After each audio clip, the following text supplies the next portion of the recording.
Small businesses across the country are taking part in an event that's an alternative to Black Friday. I'm Samantha Walker, and I'll have that story coming up. Plus, 2 area agencies nailed together a partnership to help rebuild a home. And firefighters and police officers team up to benefit a children's advocacy center. The 4 states' most watched news starts now. Last year, U.S. shoppers spent $9.8 billion on Black Friday. This is KOAM News at 6. I'm Tanya Bach. But small businesses are hoping to encourage some of those shoppers to look at local stores instead. KOAM's Samantha Walker visited 2 stores participating in Pink Friday to learn more. You've probably already seen the ads encouraging shoppers to come out for sales at all the biggest retailers this Black Friday. But this year, small businesses encourage shoppers to come out for Pink Friday instead. One store participating is the Embellished Boutique in Pittsburgh. This is like an opportunity to kind of give us our own holiday day rather than Black Friday. We are doing Pink Friday, and it just gives everybody a chance to come out, support local, and get out there before hitting the big box stores and doing all that fun stuff. Small businesses all across the country are participating, hoping to showcase the importance of shopping local this holiday season. Miss Daisy's Home and Decor Company in Joplin has been participating in Pink Friday for several years now, but put in even more effort this year. I just think it's important to get people focused on all the local businesses because we have some amazing local businesses in the surrounding area. I think it's just helping one another, like helping your neighbor. When you shop with us, we put that money back into our economy, either me or my employees. According to U.S. Census data, small businesses with 9 or fewer employees make up nearly 80% of businesses in Missouri. In Kansas, that number is 71%. Showing that small businesses are a vital part of the economy.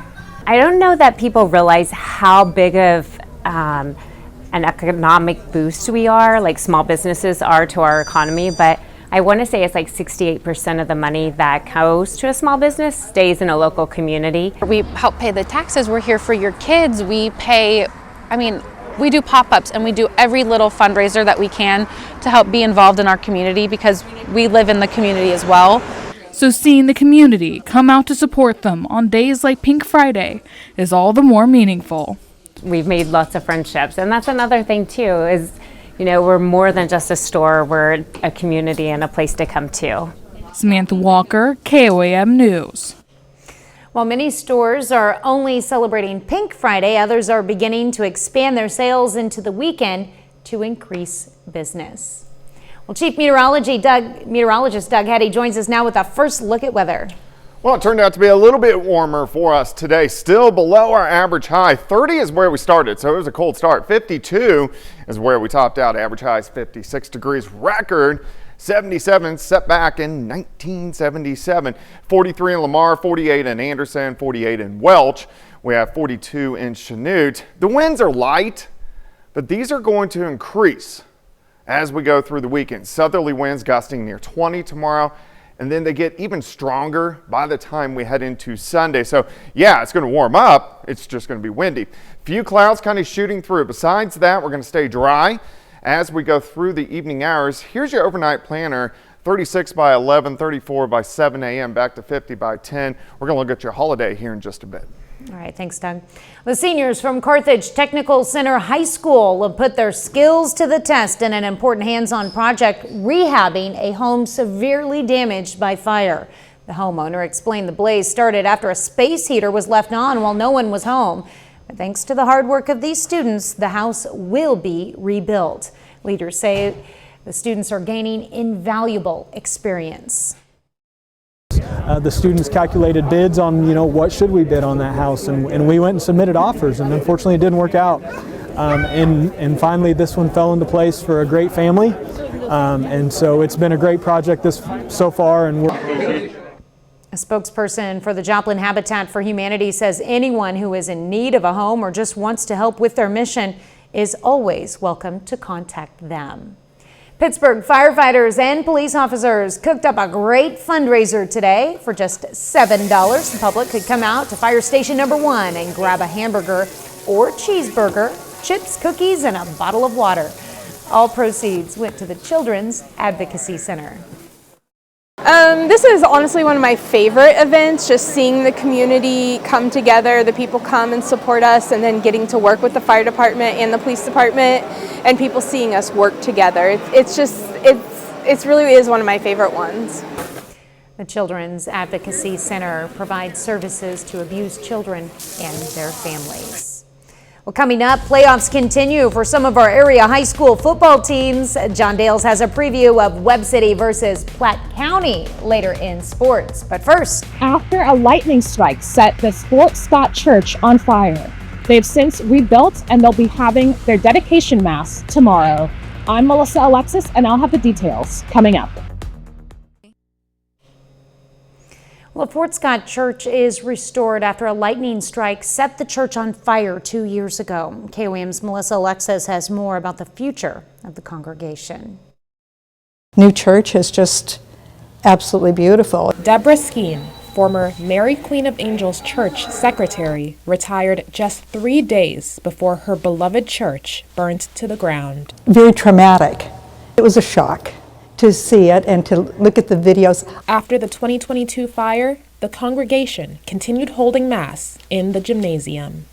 While it's been a 2-year-long journey of restoration, she's proud of the progress made. The school children celebrated this morning because it was the last day they would attend Mass in the gym. Our last Sunday Mass was last Sunday, and the whole congregation broke out in applause that they knew that the next Mass would be in the new church. Through the restoration process, they were able to rescue artifacts and even saved and renovated the statues on the altar. Those are the statues that were here in the original church. Some of the Stations of the Cross displayed in the church were destroyed in the fire. We had an artist out of Wichita who voluntarily said that he would step up and help us do this. And in that process, he was able to restore 4 of them to their original condition, and also the other 10. They're just magnificent. It's as beautiful as the old one, but yet it has more modern touches with we brought it up to the ages where the sound systems and things like that. Mary Queen of Angels Catholic Church will have its first dedication Mass on Saturday at 10 a.m. I think we've ended up with just something that's remarkable. Reporting in Fort Scott, Melissa Alexis, KOAM News. Regular Mass will begin on Saturday at 5:30 p.m. A little later, the Blue Angels team soars into Southwest Missouri today. We're going to tell you why. Plus, temperatures starting to warm back up. We're going to look at that coming up.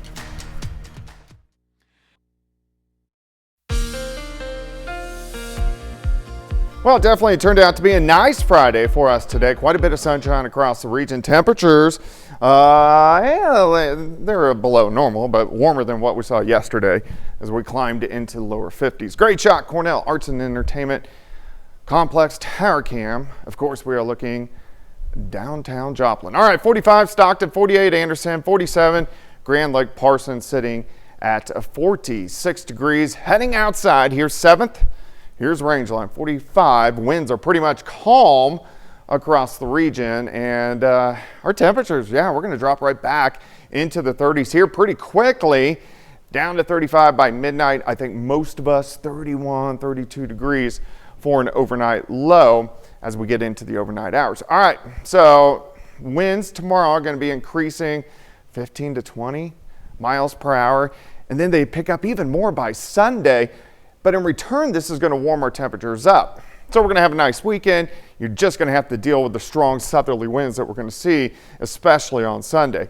Few little clouds skirting through, nothing underneath the clouds. Besides that, it's a pretty calm evening, but we do have some weak storm systems which are going to start to head in our direction. The reason we've been cooler, jet stream right out of Canada, high pressure to our west. High pressure will roll in this weekend. That's going to give us great weather and, of course, that warming trend. So let's go down the road. So here's our upper level flow, 18,000 feet. You can see storm energy.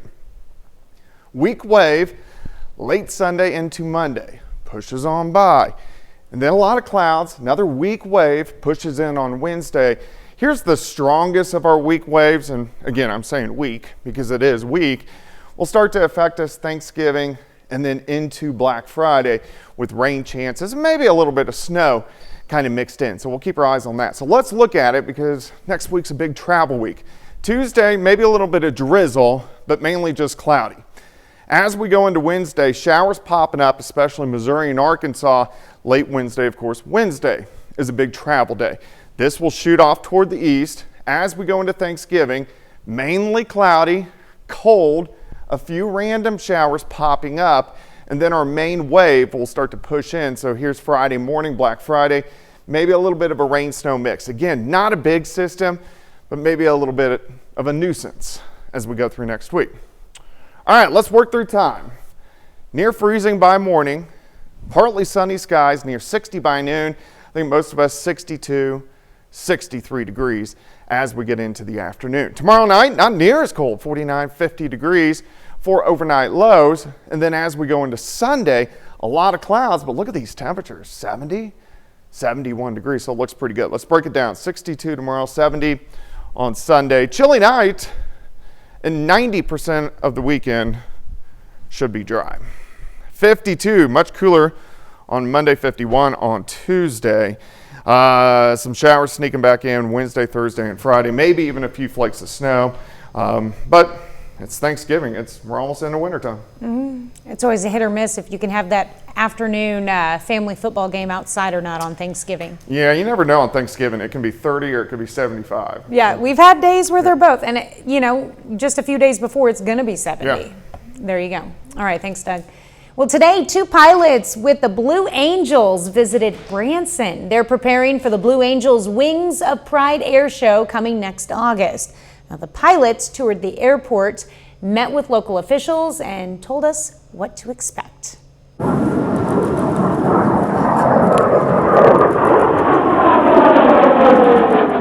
We announced today that the U.S. Navy Blue Angels are going to be our headline performers. That's August 30th and 31st here at the Branson Airport for the Branson Wings of Pride Air Show. You see the blue and gold FA-18 Super Hornet over my shoulder. They're going to have 6 of these up in the air. They're going to be flying as close as 18 inches apart, up to 700 miles an hour. The mission of the Blue Angels is to showcase the teamwork and professionalism of the Navy and Marine Corps through flight demonstration and community outreach, while inspiring a culture of excellence and service to country. The Blue Angels are the most famous jet team in the world. So if you're going to have an air show, you might as well start with the best. And having the Blue Angels here is just going to be a great way to kick off the air show here. Hopefully when folks see this flight demonstration, when they see how well our team works together, when they see what everyone does in order to put on this precise flying demonstration, you understand how hard your Navy and Marine Corps are working for you, and you yourselves are inspired to that culture of excellence and service to country. In addition to the Blue Angels, we're going to have a full show of other modern military, classic, vintage military aircraft, civilian performers, fun things to do on the ground, up in the air, food and fun for everybody. Sounds like a lot of fun. Still ahead, Missouri Southern men's basketball tries to win its 2nd in a row, and Webb City football hosts Platte County in the state quarterfinals. John Dales has those stories and more up next.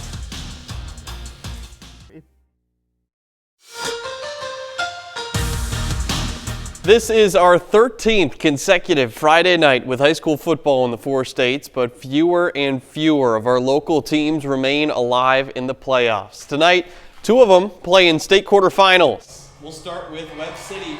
Cardinals are at home tonight for a Class 5 state quarterfinal.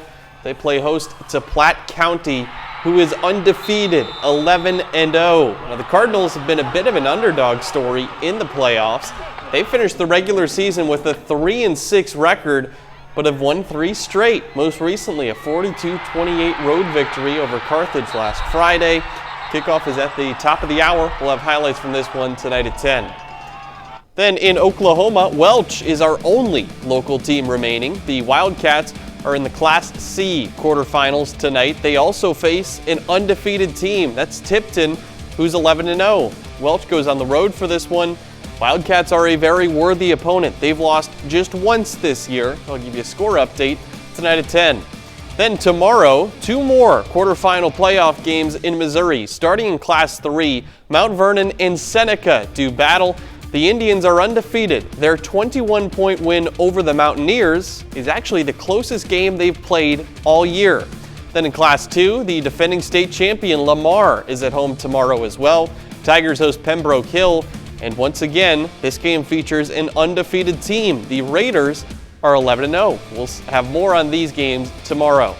Well, a couple of Girard High School volleyball players who helped lead the Trojans to a sub-state championship this fall signed today to play at the collegiate level. 2 Girard High School volleyball players signed letters of intent today. Rachel Bennett is heading to Labette Community College, and her teammate Gracie Murphy signs with Coffeyville Community College. These two have been playing together for years, but next season they'll be playing against each other in the KJCCC. Rachel and I have been playing, like I said, since 3rd grade, and we've always been on the same side of the net, so it was really cool. We're best friends, so we've always been there for each other. After hard practices, rant to each other, or cry together. We shared every moment together, and now it's just going to be really weird on the opposite side of the net. My sister's going to be a senior next year, and being able to come home for her games and just being able to come home whenever I want is a big reason why I chose Labette. Well, Missouri Southern men's basketball hits the road. The Lions have a neutral site game this evening. That's up in Kansas City. Lions are coming off a 2-point victory against Southwest Baptist on Monday. They hold a 2-3 record. Rockhurst is 2-2. The Hawks have played a couple of MIAA teams already. They lost to both Washburn and Missouri Western. This one tips off at 7, and I'll keep you updated on this final score as well. Like I was saying, you just have fewer and fewer of our high school football teams that are still alive, and it gets tough at this point in the year. I was talking about all the undefeated teams that are still alive. Webb City's got 6 losses, but they're at home tonight. Yeah, so we got 2 big ones tonight and 2 big ones tomorrow night. That's right, yeah. A lot to follow. Definitely. Well, a little bit, but a lot. Big games. For sure. All right, thanks, John. That's it for sports. We're back after this. Mitchell. Here's a look at what's coming up on KOAM News at 9 on Fox 14. Students in Carthage team up with Habitat for Humanity to help rebuild a home damaged by fire. Plus, Oklahoma's governor questions whether a diversity class taught at OU is legal. And we take you on a safari through Wyandotte to celebrate the holiday. Those stories and a lot more tonight on KOAM News at 9 on Fox 14. Well, it was a bittersweet day here at KOAM. Our receptionist extraordinaire, Helen Kelly, has decided to call it a day. Anyone who has called KOAM in the last 22 years most likely spoke to Helen, and there's a very good chance their day was better for it. We wish Helen the absolute best of luck going forward, as does any stray dog who has known this wonderful woman. Yeah, Helen's great. Yeah. She is. She will nicest, definitely be missed. One of the Oh my nicest, goodness. genuine people I've ever met in my life. She's been here my entire time here, so Yep. yeah, gonna miss her. Are we doing weather? Sure. All right. The weather looking pretty good over the weekend. 62 tomorrow, 70 on Sunday. Most of the weekend looks great. It's just going to be a little windy. Final sports note? I'll have more on those high school football scores tonight. Can be a big night for both Webb City Cardinals and the Welch Wildcats. Sounds good. Well, thank you for watching. We will see you right back here at 10. Have a great night and an even better weekend.